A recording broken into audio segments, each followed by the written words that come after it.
नमस्कार, स्वागत है आपका A1 टीवी में। मैं हूं आपके साथ उमंग माथुर और आप देख रहे हैं A1 उत्तराखंड। बुलेटिन की शुरुआत करेंगे, लेकिन आइए पहले नजर डालते हैं इस वक्त की सुर्खियों पर।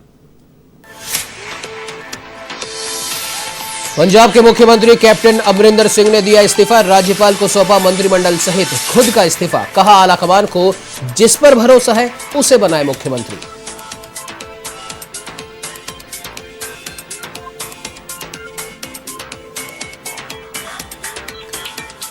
ऋषिकेश में भाजपा की जन आशीर्वाद रैली का दूसरा चरण। मुख्यमंत्री पुष्कर सिंह धामी ने क्षेत्र के विकास के लिए कई घोषणाएं की। सामाजिक धार्मिक संगठनों के साथ भाजपा कार्यकर्ताओं ने भी किया स्वागत।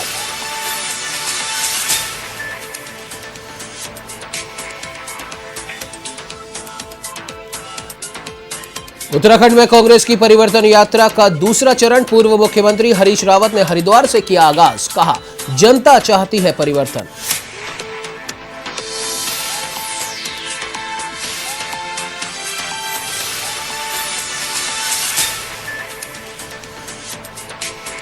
लंबे वक्त के बाद चार धाम यात्रा फिर से हुई शुरू। पहले दिन बड़ी संख्या में पहुंचे भक्त। विधि विधान के साथ खुले हेमकुंड साहिब के भी कपाट। कोविड नेगेटिव रिपोर्ट और वैक्सीनेशन का सर्टिफिकेट अनिवार्य।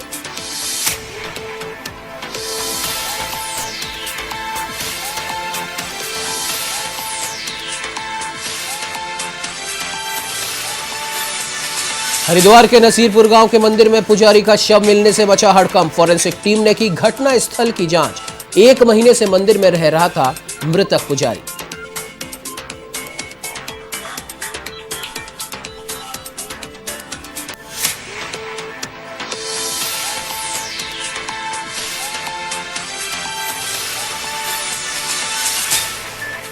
अब आइए खबरों का रुख करते हैं विस्तार से। आपको बता दें कि पंजाब कांग्रेस में लंबी चली उठापटक के बाद मुख्यमंत्री कैप्टन अमरिंदर सिंह ने अपने पद से इस्तीफा दे दिया है। कांग्रेस विधायक दल की बैठक से पहले उन्होंने अपने करीबी विधायकों के साथ बैठक भी की और इसके बाद राजभवन जाकर राज्यपाल को अपना इस्तीफा सौंप दिया। कैप्टन अमरिंदर सिंह ने अपने अलावा राज्य की पूरी मंत्रिपरिषद का भी इस्तीफा राज्यपाल को सौंपा।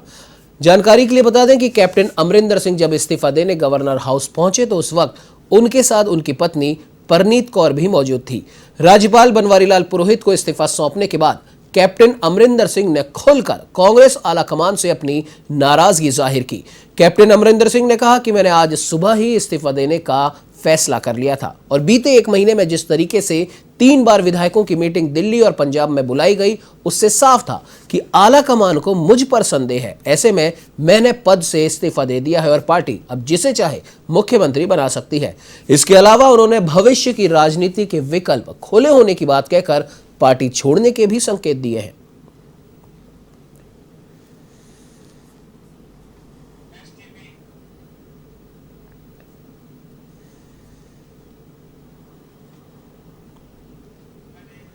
तो उत्तराखंड में आगामी विधानसभा चुनावों को देखते हुए भाजपा लगातार जन आशीर्वाद रैली निकाल रही है और शनिवार को ऋषिकेश में दूसरी बार जन आशीर्वाद रैली का आयोजन किया गया, जिसमें मुख्यमंत्री पुष्कर सिंह धामी भी शामिल हुए।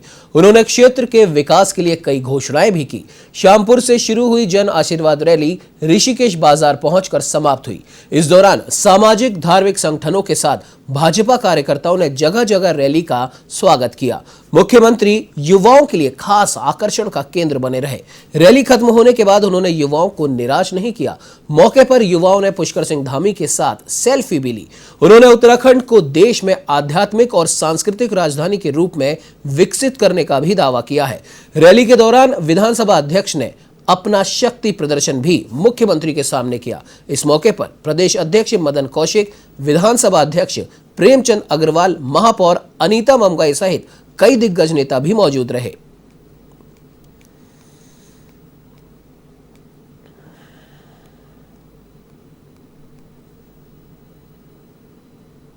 सुन रहे हैं, जगह जगह जो समस्याएं हैं उनका निस्तारण भी कर रहे हैं, उनका हल कर रहे हैं। यहाँ भी हम आए और यहाँ पर जनता ने बेहद उनका सभी का आशीर्वाद मिला।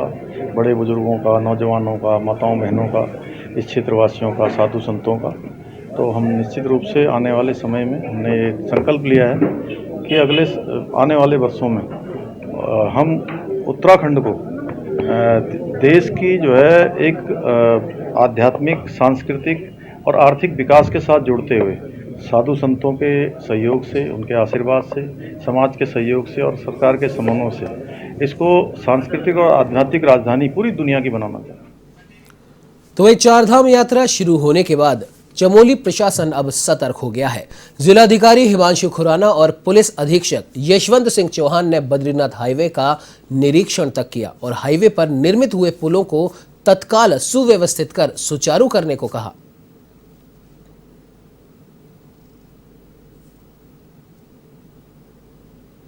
उसको सुचारू करें ताकि यात्रियों का आवागमन सुगम हो सके। सिमिलरली स्वास्थ्य विभाग को निर्देशित किया गया है कि पर्याप्त मात्रा में डॉक्टरों की और जो पैरामेडिकल स्टाफ है उसकी तैनाती, दवाइयों की व्यवस्था, ऑक्सीजन सिलेंडर की व्यवस्था, मेडिकल उपकरण की व्यवस्था ये सुचारू रूप से की जाए। जो हमारे चेक पॉइंट हैं वहाँ पर टेस्टिंग व्यवस्था की जाए और जो यात्री आ रहे हैं जो वैक्सीनेटेड नहीं है, चाहे अगर किसी को फर्स्ट डोज नहीं लगी है तो उसको हम फर्स्ट डोज लगाएं। हमारे कुछ स्टाफ में से लोग बच गए जिनको फर्स्ट डोज नहीं लगी है, वैक्सीन नहीं हुआ है, वैक्सीनेटेड किए जाएं और इसके पास अगर वैक्सीनेशन रिपोर्ट नहीं है तो उनका टेस्ट किया जाए और टेस्ट रिपोर्ट के आधार पर ही उनको आगे जाने की अनुमति दी जाए। तो वही राजधानी देहरादून में महानगर यूथ बीजेपी ने एक प्रदर्शनी का आयोजन किया और इस आयोजन में प्रधानमंत्री के जीवन और उनके कार्यों को पेंटिंग के माध्यम से दर्शाया गया। साथ ही एक पेंटिंग प्रतियोगिता का भी आयोजन किया गया और आपको बता दें कि इस अवसर पर प्रतियोगितों को उनके अच्छे पेंटिंग के लिए पुरस्कृत भी किया गया। मुख्य अतिथि पर्यटन मंत्री ने कहा कि इस तरह के आयोजन से प्रतिभाओं को आगे बढ़ने में मदद मिलती है।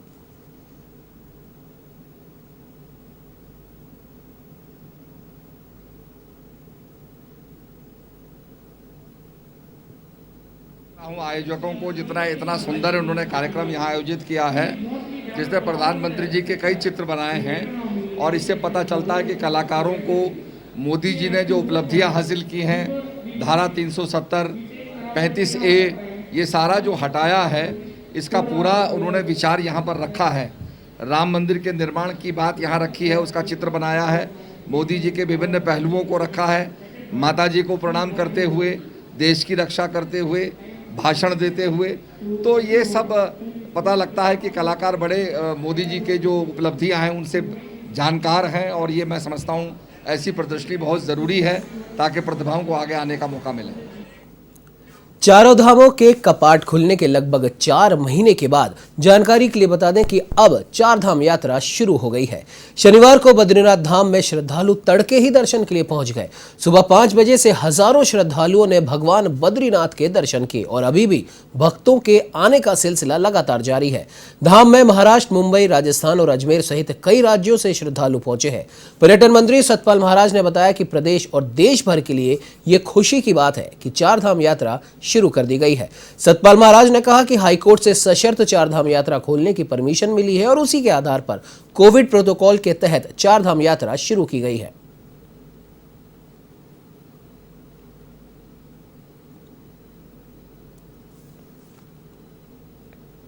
और हमेशा लोगों को आना चाहिए। यहाँ जो शांति मिलती है वो कहीं नहीं मिलती। मुझे यहाँ के बहुत ही अच्छा अनुभव हुआ और भगवान बद्रीनाथ के दर्शन करके तो ऐसा लग रहा है कि यहाँ के तृप्त हो गए, हम धन्य हो गए भगवान के दर्शन करके। और यहाँ बहुत अच्छा, यहाँ के गांव वाले भी बहुत अच्छे हैं। यहाँ हमें बहुत स्नेह और प्यार मिला और यहाँ अपनापन लगा। हमें बिल्कुल भी लगा कि हम कहीं दूसरी जगह आए हैं। वहीं प्रदेश में चारधाम यात्रा को लेकर हाईकोर्ट से रोक हटने के साथ ही शनिवार को चारधाम यात्रा का विधिवत आगाज हो गया है। जनपद के दोनों धाम श्री यमुनोत्री और श्री गंगोत्री धाम के कपाट श्रद्धालुओं के लिए खोल दिए गए हैं। कोविड काल में दोनों धाम के कपाट श्रद्धालुओं के लिए बंद किए गए थे, जबकि इस दौरान मां गंगा और यमुना जी की पूजा आराधना नियमित रूप से चल रही थी। जिलाधिकारी मयूर दीक्षित और एसपी मणिकांत मिश्रा ने शनिवार को यमुनोत्री धाम का भ्रमण कर यात्रा व्यवस्थाओं का स्थलीय निरीक्षण कर जायजा लिया। यात्रा पड़ावों पर आधारभूत सुविधाएं चाक चौबंद है या नहीं, इसकी भी जांच की। इसके अतिरिक्त धाम परिसर में पर्याप्त पुलिस जवान भी तैनात किए गए।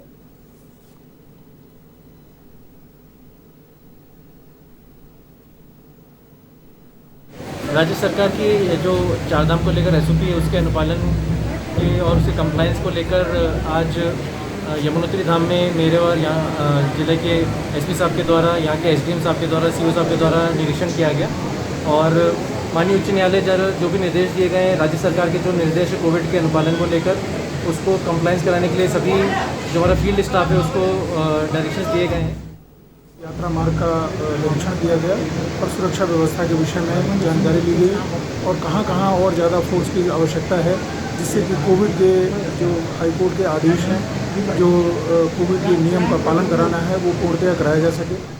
जो पहला धाम होता है यमुना, गंगा, केदार, बद्री, और यहाँ पे यात्रा शुरू कर दी गई है। हमारे साथ में डीएम साहब हैं उत्तरकाशी से और एसपी साहब हैं हमारे साथ में, और यहाँ पे 2-3 चीज़ों का नया आगाज़ भी करवाया है।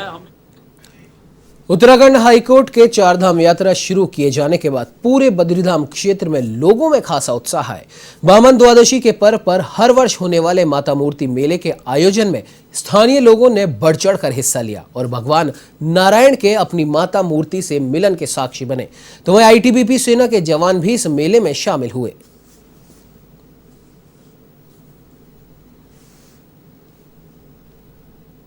भगवान के यानी खजानची बोलते हैं, यानी भगवान के कोषागार के मालिक ही भगवान कुबेर जी हैं। और अभी शाम को कुबेर जी भगवान के मंदिर में पधारेंगे और वहाँ पर गाड़ू यानी भगवान के सामने स्नान करेंगे, दुग्ध और गंगा जल से स्नान करेंगे और भगवान के सामने और अपना जो कुबेर जी का एक प्रकार से जो अपना धन और जिसकी जितने भी यहाँ पर उसके मालिक हैं, भगवान को निवेदन करेंगे कि मैं आज आपके सामने आपकी सेवा में यहाँ पर उपस्थित हुआ हूँ। खबर हल्द्वानी से है, जहां राजधानी दिल्ली के मुख्यमंत्री अरविंद केजरीवाल के दौरे को लेकर आम आदमी पार्टी ने अब अपनी तैयारियां तेज कर दी हैं। साथ ही आम आदमी पार्टी का दावा है कि आम आदमी पार्टी सत्ता में आने पर बिजली पानी के बिलों पर जनता को सब्सिडी देगी। तो वहीं प्रदेश प्रवक्ता समित टिक्कू ने बताया कि केजरीवाल पंतनगर हवाई अड्डे पर सुबह पहुंचेंगे, जहां से कार्यक्रम स्थल तक आप रोड से शो निकाला जाएगा।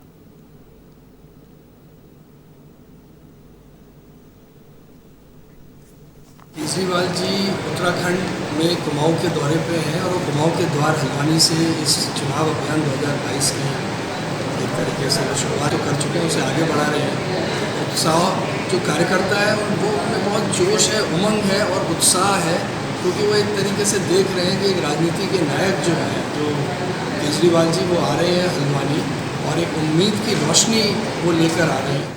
उत्तराखंड के पर्वतीय जनपद का अधिकांश राजस्व क्षेत्र आज भी पटवारी व्यवस्था के अधीन है। इन ग्रामीण इलाकों में सुदृढ़ पारदर्शी कानून व्यवस्था बनाए रखने के लिए अल्मोड़ा जिला प्रशासन ने राजस्व अधिकारी कर्मचारियों की विधिक कार्यशाला आयोजित की, जिसमें कानून विशेषज्ञों ने कई तरह की जानकारी भी दी ताकि राजस्व क्षेत्र में पारदर्शिता लाई जा सके और लोगों को कानूनी जानकारी मिल सके। साथ ही राजस्व निरीक्षक और तहसीलदार ग्रामीण ने जनता को जागरूक भी करने का इसमें प्रावधान डाला है।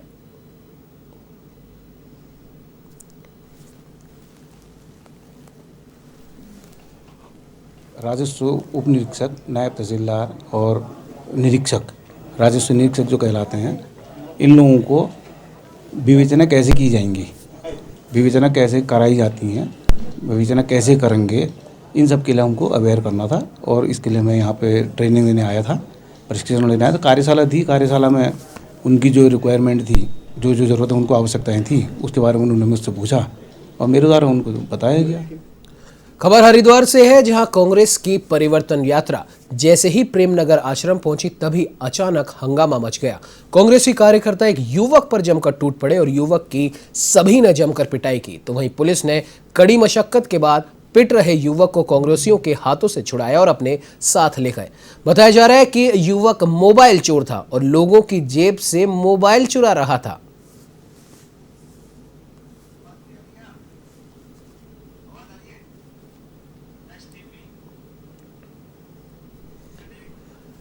काशीपुर में डीआईजी कुमाऊं की ओर से जनसंवाद कार्यक्रम का आयोजन किया गया। आपको बता दें कि जनसंवाद कार्यक्रम में स्थानीय जनप्रतिनिधियों के अलावा अन्य लोगों ने भी हिस्सा लिया। इस दौरान आमजन ने ट्रैफिक जाम समेत कई अन्य समस्याएं भी रखी। डीआईजी नीलेश आनंद ने कहा कि काशीपुर में ट्रैफिक की समस्या फ्लाईओवर की वजह से आ रही है और इसमें ट्रैफिक की समस्या का अध्ययन कर उसके समाधान का प्लान बनाया जाएगा।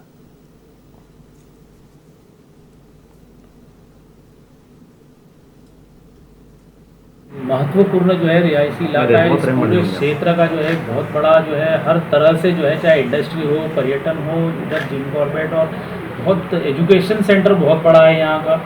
थोड़े जो है यहाँ पर अभी जो कुछ थोड़ा फ्लाईओवर से कुछ ट्रैफिक की समस्याएं जो आ रही है, उस वजह से मुख्यतः वो समस्या आई है।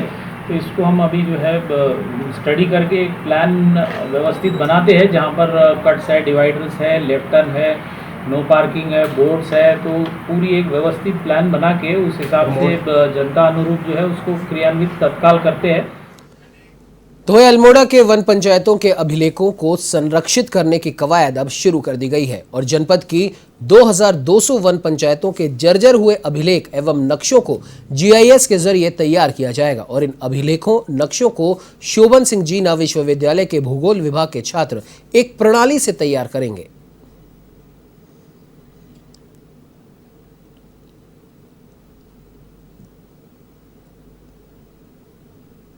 उसमें ये देखा गया है प्रायः कि वन पंचायतों के नक्शे अच्छी हालत में नहीं हैं, तो उत्तराखंड अल्मोड़ा जनपद में एक विशेष पहल शुरू की जा रही है, जिसमें कि जो लीसा और लकड़ी की रॉयल्टी के पैसे हम वन पंचायतों को देते हैं, उसमें से 5-6 हज़ार रुपये का इस्तेमाल करके प्रत्येक वन पंचायत का हम जीआईएस नक्शा तैयार करेंगे, जिसमें कि अल्मोड़ा यूनिवर्सिटी के बच्चों को भी हम इसमें इन्वॉल्व करेंगे, ताकि जो हमारे अभिलेख हैं और जो नक्शे हैं वो अच्छे तरीके से मेंटेन किया जा सके।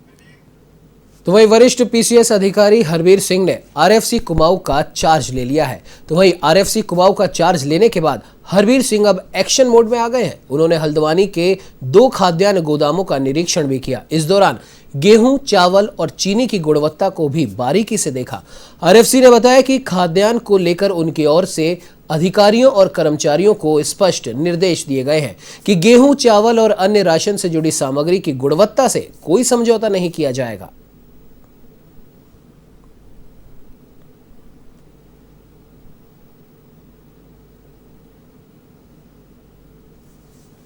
जो क्वालिटी है उसको देखा जा रहा है कि जब एक ट्रक आया उसकी क्वालिटी देखी गई थी, और जो अंदर गोदाम में लगा हुआ है उसकी भी क्वालिटी चेक की गई है। 2 गोदाम मलवा गांजा और जो हमारा गांधी मार्ग जो हमारा ये दूसरा गोदाम है, और अभी यहाँ मैं जो पूरा स्टॉक है उसको चेक कर रहा हूँ कि हमारा स्टॉक कितना है। क्वालिटी मैंने चेक की, क्वालिटी अच्छी है, और मैंने आगे जो व्यवस्था बनाने का प्रयास किया जा रहा है कि जो भी ट्रक में जो चाहे कोई भी राशन आए, चाहे चीनी आए, चाहे हमारा गेहूँ आए या चावल आए, उसके जो है सैम्पलिंग होगी।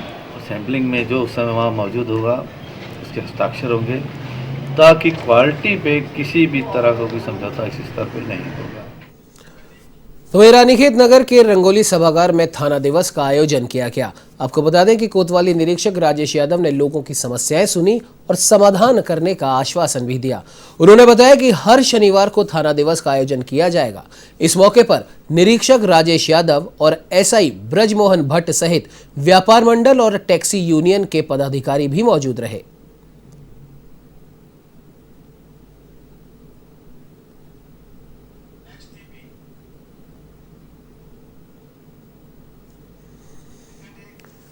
तो वही सूचना एवं लोक संपर्क विभाग की ओर से कुमाऊं मंडल में 21 सितंबर से कराए जा रहे ऑडिशन से लोक कलाकार महासंगठन बागेश्वर के कलाकार नाराज हैं।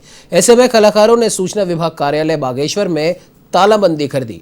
उन्होंने जबरन ऑडिशन कराने पर आमरण अनशन की चेतावनी भी दी है। कलाकारों ने कहा कि कोरोना काल के चलते 18 महीने से लोक कलाकार बेरोजगार हैं और आर्थिक तंगी से जूझ रहे हैं। सरकार ने भी लोक कलाकारों की इस दौरान अनदेखी की और अब सरकार और विभाग ऑडिशन के नाम पर कलाकारों को परेशान कर रहे हैं।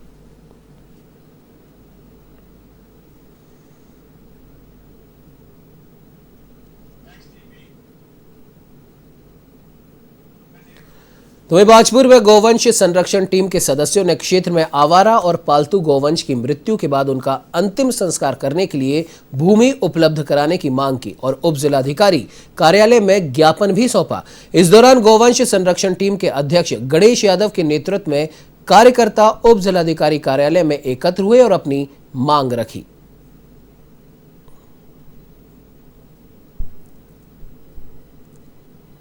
और उप जिलाधिकारी के पास हम लोग पहुँचे हैं। गौवंश टीम यहाँ पे इसलिए पहुँची गई है क्योंकि जितने भी शहर में गौवंश घूम रहे हैं, अगर उनकी कहीं एक्सीडेंट या दुर्घटना हो जाती है और वो मर जाते हैं, तो उनको कहीं पे भी दफनाने के लिए, कहीं पे भी उनका अंतिम संस्कार करने के लिए कोई भी भूमि उपलब्ध नहीं है। आज गौवंश संरक्षण टीम नगरपालिका परिषद बाजपुर यहाँ पर पहुँचकर एक उप जिलाधिकारी के द्वारा यहाँ माध्यम से एक पत्र भेजा गया है और ये इस पत्र से हमारी ये मांगें पूरी करी जाएं कि हमें एक भूमि उपलब्ध कराई जाए जहाँ पे गौवंश का जो लोग पाल रहे हैं उनका भी और जिनका जो आवारा रूप से सड़कों पे घूम रहे हैं उनका भी अंतिम संस्कार के लिए यहाँ पे हमें भूमि उपलब्ध कराई जाए।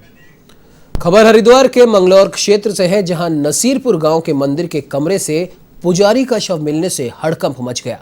मामले की सूचना पुलिस को दी गई, जिसके बाद पुलिस ने शव को कब्जे में लिया। आपको बता दें कि पुलिस इस मामले की छानबीन में जुट चुकी है।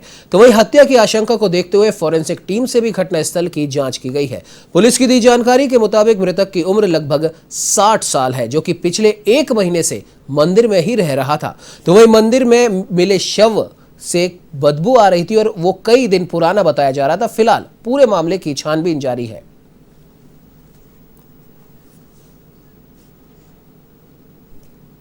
ये मंगलौर थाना क्षेत्र में नसीरपुर गांव में एक मंदिर में एक पुजारी यहाँ पर पिछले 1-1.5 महीने से रह रहे थे।